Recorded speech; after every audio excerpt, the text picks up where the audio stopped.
अस्सलाम वालेकुम व्यूअर्स। अस्सलाम वालेकुम। आज हम आपके पास अपनी एडिक्शन सीरीज़ की एक और वीडियो के साथ हाजिर हैं। और आज हम जिस चीज़ टॉपिक के ऊपर बात करेंगे वो टॉपिक हमारे बेसिकली पिछले टॉपिक की कंटिन्यूएशन है कि अपने अंदर हम कैसे आइडेंटिफाई कर सकें, कैसे जान सकें कि एडिक्शन है या नहीं है। मतलब how to identify addiction, addiction को के बारे में कैसे हम जान सकते हैं, कैसे हम उसको शनाख्त कर सकते हैं, कैसे उसकी तशख़ीस कर सकते हैं। किन डिटेल में नहीं जाएंगे लेकिन जो बेसिक चीज़ें हैं उसके ऊपर हम बात करेंगे। क्या अगर किसी इंसान को, जैसे हमारे देखने वाले भी हैं या उनके कोई जानने वाले हैं, किसी इंसान को अपने अंदर जानना हो कि मेरे अंदर एडिक्शन है या नहीं है, क्या एडिक्शन का कोई बिहेवियर, क्या कैसे पता चल सकता है? सदफ देखें, सबसे अहम चीज़ ये है कि दो तीन चीज़ें ऐसी हैं जो मैं आज बताऊंगी, जिसको आप अगर अपने अंदर महसूस करते हैं या किसी और के अंदर महसूस करते हैं और देखते हैं तो आप मालूम कर सकते हैं, तशख़ीस कर सकते हैं। तशख़ीस का लफ्ज़ तो नहीं इस्तेमाल करूंगी, लेकिन आप ये ज़रूर जान सकते हैं कि बीमारी एग्जिस्ट कर रही है और हमें आगे फर्दर इसके लिए असेसमेंट के लिए या इलाज के लिए जाना चाहिए। तो उसमें सबसे पहले एक चीज़ जो हम देखते हैं वो ये है कि टॉलरेंस किसी इंसान में डेवलप हुआ है या नहीं हुआ है। अब आप पूछेंगी कि टॉलरेंस क्या होता है। तो टॉलरेंस ये है कि एक इंसान ने जब नशा इस्तेमाल करना शुरू किया और उस इस्तेमाल के नतीजे में उसको जिस किस्म का भी हाई महसूस हुआ या रिलैक्सेशन महसूस हुई, अब जब वो दोबारा और उस सहबारा और बार बार जब वो कर रहा है तो उसको वो पहले जैसा हाई या पहले जैसा रिलैक्सेशन मिलना ख़त्म हो जाएगा उतनी ही मिकदार में। तो उसको नीड महसूस होगी कि मैं और ज़्यादा करूं, तो वो उसको तलाश करेगा कि अच्छा मैं और करता हूं ताकि मुझे वो पहले जैसा हाई मिले या रिलैक्सेशन मिले या मज़ा मिले। फिर इसके बाद वो उस मिकदार को आहिस्ता आहिस्ता बढ़ाता चला जाएगा उसी चक्कर में कि वो उसको पहले जैसा हाई या पहले जैसा मज़ा हासिल करने के लिए। इसको हम कहते हैं कि उस इंसान के जिस्म में जो है एक टॉलरेंस डेवलप हो गया है और उसके नतीजे में होता क्या है कि उस इंसान का लॉस ऑफ कंट्रोल हो जाता है। उस भी किसी भी चीज़ को, जैसे हम कहते हैं ना, अच्छा पहले एक रोटी की भूख थी, फिर 2 की हो गई, फिर 3 की हो गई, अगर आप भूख बढ़ाते चले जाएं तो इसी तरह से वो समझे कि नशे की मिकदार को बढ़ाने का सिलसिला शुरू होता है, जिसे हम कहते हैं कि एक लॉस ऑफ कंट्रोल शुरू हो चुका है। तो इस एक तो ये टॉलरेंस अगर किसी के अंदर है और वो देखते हैं कि अगर हम वो या उनका कोई प्यारा इस चीज़ में मुब्तला है तो वो बार बार मिकदार को बढ़ा रहे हैं या उसके साथ कोई और चीज़ें भी ऐड कर रहे हैं, जैसे कोई और नशा ऐड कर लिया मज़ा और हाई को ज़्यादा करने के लिए, या कोई और टैबलेट ऐड कर ली उसके अंदर। तो मुख्तलिफ किस्म की जो ये रूटीन वो देखेंगे ना तो लॉस ऑफ कंट्रोल की, तो वो टॉलरेंस डेवलप हो गया है। तो एक तो ये चीज़ है। दूसरी चीज़ ये है विड्रॉल सिम्टम्स, जिसे हम कहते हैं तोड़ की कैफियत। विड्रॉल होता है जिस्मानी और नफ्सियाती।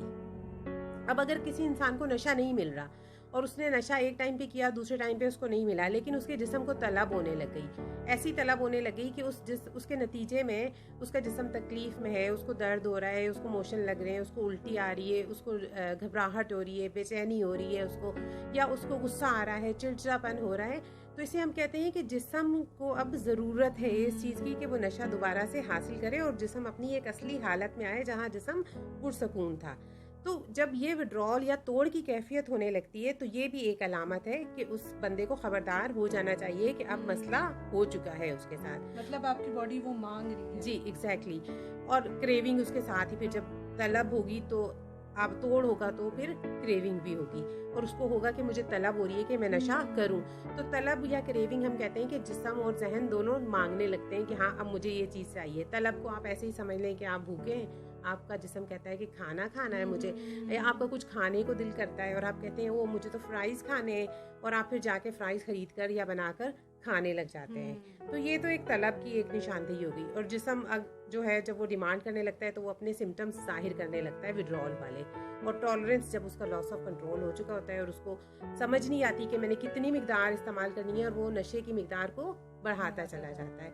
ये चीज़ें तीन अगर कोई अपने अंदर आइडेंटिफाई करता है, अगर कोई देखता है कि ये चीज़ें हैं, तो समझ लें कि मसले का आगाज़ हो चुका है और अब उनको एक मदद की ज़रूरत है। बहुत अच्छे पॉइंट्स आपने बताए तस्लीम। आई थिंक हम में से देखने वाले सब जो हैं वो ये बेसिक चीज़ें जिनको हम देख सकते हैं कि अगर आपके अंदर टॉलरेंस, जो कि जिसको हम बर्दाश्त कहते हैं, कि अगर उसके साथ जो है वो आपका लैक ऑफ कंट्रोल बढ़ता जा रहा है, विड्रॉल वाली चीज़ें, विड्रॉल के सिम्टम्स आप एक्सपीरियंस कर रहे हैं साइकोलॉजिकली, नफ्सियाती तौर पे, जज्बाती तौर पे, फ़िज़िकली तौर पे, और क्रेविंग्स अगेन, जिस तरह अगर आपको बर्गर की बार बार तलब होती है जज्बाती, जिस तरह इसके ऊपर भी हम बाद में बात करेंगे कि केमिकल और नॉन केमिकल एडिक्शन कौन सी होती हैं। सो इसके ऊपर भी, क्योंकि एडिक्शन की सीरीज़ है, सो आगे हम बात करेंगे। लेकिन अगर उसी तरीके से, अगर आपको जैसे एक बर्गर की क्रेविंग है, लेकिन इसी तरीके से अगर आपको किसी ड्रग की क्रेविंग हो रही है बार बार, तो ये जो है वो लम्हा फ़िक्री है, सोचने वाली बात है कि आप दैट मीन्स कि आपको जो है वो मे बी हेल्प की ज़रूरत है, आपको किसी से जो है वो बात करने की ज़रूरत है इस मसले के हवाले से। अच्छा, एक सवाल बस आखिर में मैं तस्नीम आपसे पूछना चाहूँगी, ये जो आपने कहा कि जब लॉस ऑफ कंट्रोल टॉलरेंस वाली चीज़ होती है, तो इसमें क्या ज़रूरी है, जो कि आई एम श्योर नाजरीन का भी सवाल होगा, कि एक ही ड्रग के लिए आप बार बार उसको यूज़ करते हो, उसमें लॉस ऑफ कंट्रोल होता है, या it could be a mixture of like multiple drugs? इसके अंदर 2-3 चीज़ें भी हो सकती हैं, जैसे कोई इंसान मेडिसिन भी ले रहा हो लेकिन साथ जो है वो ड्रग्स भी कोई ले रहा हो, तो ऐसी भी पॉसिबिलिटी होती है? जी, मैंने जैसे पहले कहा कि ये एक ड्रग को जो बार बार इस्तेमाल करते हैं और उनसे वो पहले जैसा मज़ा या हाई नहीं मिलता है, तो फिर वो उनकी कोशिश होती है कि हम इसको कैसे और ज़्यादा हासिल कर सकते हैं, तो वो फिर ट्राई करते हैं कोई और ड्रग साथ में मिला के लेना या उसके साथ लेना। जैसे अल्कोहल या शराब लेने वाले लोग, जब शराब की लॉस ऑफ कंट्रोल हो जाता है, तो फिर वो ऐसी मेडिसिन की तरफ आ जाते हैं, ताकि वो मेडिसिन भी साथ में लेना शुरू कर दें, ताकि उनको पहले जैसा ही रिलैक्सेशन मिले। या इसी तरह से और दूसरे नशे इस्तेमाल करने वाले भी उसके साथ डिफरेंट किस्म के नशे मिलाकर करने लगते हैं।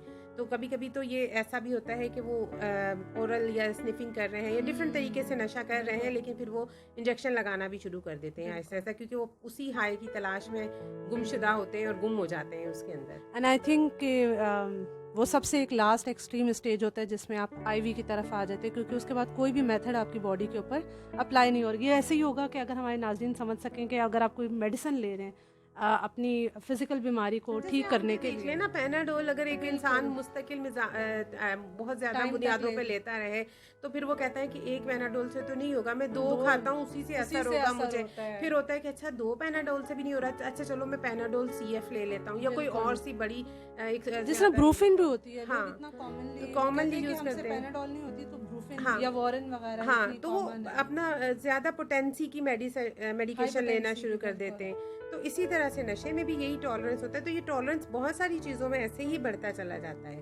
तो इसीलिए इस बीमारी में भी जब टॉलरेंस बढ़ता है, तो हम कहते हैं कि अगर आपने सिर्फ ये 2 चीज़ें भी देख ली, कि एक टॉलरेंस और एक विड्रॉल यानी तोड़, तो समझें कि मसला का आगाज़ हो चुका है और आपको मदद की ज़रूरत है। Great, all right, thank you तस्लीम। सो आई होप कि आज की सीरीज़ की जो एक और एपिसोड थी वो आपके लिए हेल्पफुल रही होगी, नॉलेज वाइज भी, एक्सपीरियंस वाइज भी। इस हवाले से कोई भी सवाल होता है आप लोगों को, सो हमें ज़रूर अपनी राय से आगाह करिए, चैनल को सब्सक्राइब करिए, वीडियो को लाइक करिए, शेयर करें, ताकि दूसरों तक भी ये इन्फॉर्मेशन पहुँचे। एंड इंशाल्लाह ताला नेक्स्ट वीडियो में आपके पास हाजिर होंगे